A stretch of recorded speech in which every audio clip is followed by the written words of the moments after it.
Just put your hands behind your back, just like we asked. Let's get this all. It's simple.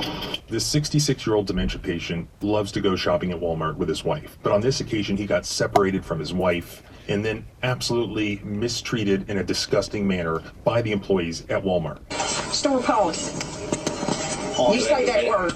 Then the Walmart employees got their buddy cops involved. It went downhill very quickly from there. He hasn't stolen anything, but he did walk in the back behind the customer service desk and grab these off the shelf. See, he Sounds like enough for shoplifting for me. His attorney claims his client was confused. There's no effort to leave Walmart. There's no stealing a beer. He's following all of the directions of loss prevention. And after seeing the surveillance video, he's now calling for the arresting officer to be charged. Throw him to the ground, watch while he's down.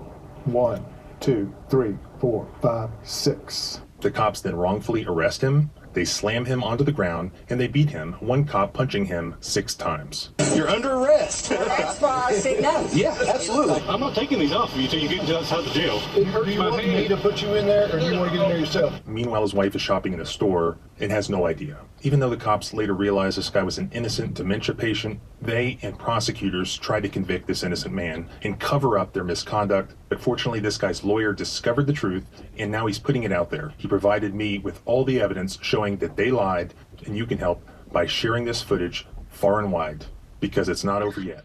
Well, folks, your boy Despot. Welcome to another episode of Dumb Cops. Before we proceed any further, please check out my rules as they flash across the screen. Once you follow and obey, I'll get into this video. Now, first time I saw this clip, I thought, wait, jackpot, this would go great on the show. Look at these fucking moron cops, right? But as I always do, I watched the video a couple of times because this is not a brag, but I'm going to see things you don't see as former law enforcement. I can see a police use of force video that everybody's raging about, and I can see something in that video because Graham v. Connor is still the precedent. And based on Graham v. Connor, you got to put yourself in the eyes of the officer or officers at that moment. So let's go with what this guy said.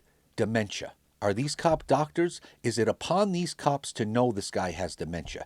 Did he even say he had dementia? I bet you he didn't, because people with fucking dementia don't know they have dementia. One thing he didn't address, I caught at the end. He was charged with public intoxication. Now, public intoxication is different from DUI, where you do a breathalyzer and determine, yes, in fact, there's alcohol in this person's system.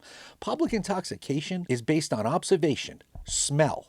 You have to smell it. And there are several witnesses there, numerous cops, numerous employees. You smell alcohol. You know he's a drinker because he was grabbing 230 racks. And he's charged with public intoxication. All you need is the odor and then the belligerent behavior, and you get charged with that. They're not addressing that. So what could be dementia could also be drunk and disorderly. 2, they interviewed his lawyer briefly here. He doesn't say shit about dementia. The only person talking about dementia is the douchebag narrator. This rage clickbaiting douchebag. As far as them putting hands on him, they made the determination to arrest him. And as I've stated before, people, compliance is not optional. Dementia or not, put your hands behind your back is a fucking order. It's not optional. When you're resisting arrest, one of the techniques cops are taught is you give him some jabs into the ribs. How many? However many is needed for him to release, to stop tensing up, for his arm to relax, and for you to get it into a position for handcuffing. It could take 1 jab to the ribs. It could take 100 jabs to the ribs. You're not trying to break the ribs, and you can tell this officer is not laying into this guy. Yes, that is an approved technique to use on anybody resisting arrest,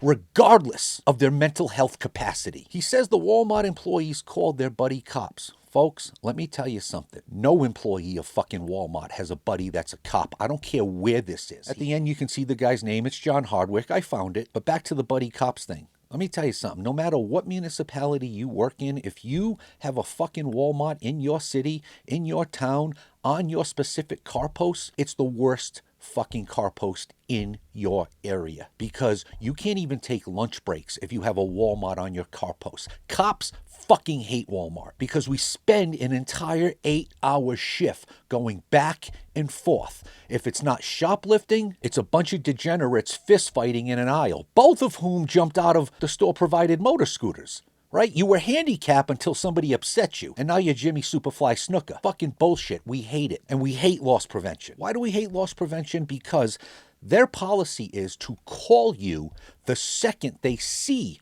and act. But then they have their corporate policy where you can't basically take possession of the suspect or anything till their paperwork is. They don't even start their paperwork before they call you.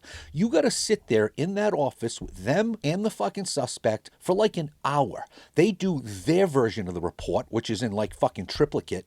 Then they go and they get every video from within. There are thousands of there are cameras in Walmart, folks. You have no idea of their location. I'm telling you, I've seen them. I've had to use them for cases. They give you video footage as per policy that you don't even need. Okay, the guy could have grabbed something quick in one aisle. 2 seconds. Grab it, swipe. That's all you need. But no, they give you them parking their car, entering the store, going down the fucking cereal aisle, checking out Crunch Berries. It's insane. No, they do not have cop buddies. This is not a joint effort, douchebag. But more importantly, where's the wife? As a cop, this is what I want to know. There is only one fucking person responsible for this man, should he have dementia. He's a child, essentially. His wife should be charged with elder abuse. What I could find online, it claims right here that his wife lost him. His wife started talking to somebody and he wandered off. Folks, I just explained to you, this entire process in a Walmart takes over an hour from the moment police arrived. This woman didn't find her husband. She didn't go to customer service. She didn't go to loss prevention. She didn't hear him screaming because there's no audio in this video, but according to the other information online, he was screaming bloody murder when he was getting punched in the ribs. He was resisting. She doesn't hear any of this. She's not looking for him. They're not calling his name over the fucking intercom. Where is this bimbo? Where is this bimbo? This is the missing link to the fucking story. The only person responsible for knowing about his mental state, who could have walked up to the cops at any time within that hour, even as the cuffs were on him and they were about to pull away from the Walmart. She could have stopped this whole thing.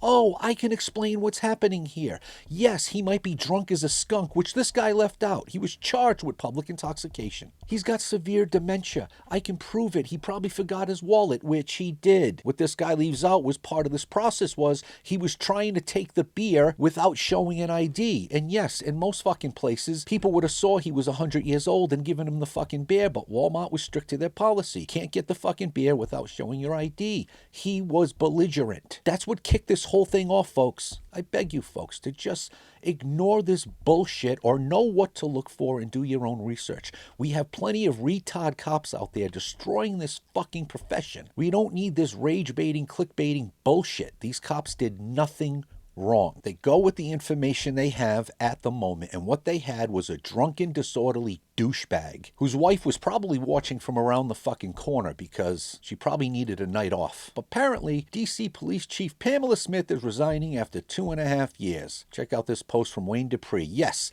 a police chief who had no idea what the term chain of command meant. What the chain of command is now? What does that mean? Well, is it Pam Bondi speaking to the mayor, speaking to you, or how does this work? I'm going for a little levity here from Steve Loves Ammo. Later, folks. We just got the RV. Well, I need insurance on the vehicle. I don't care who owns it. You look familiar. Yeah. You watch gay porn? Domino, motherfuckers. Get him, Jay. You got DP'd.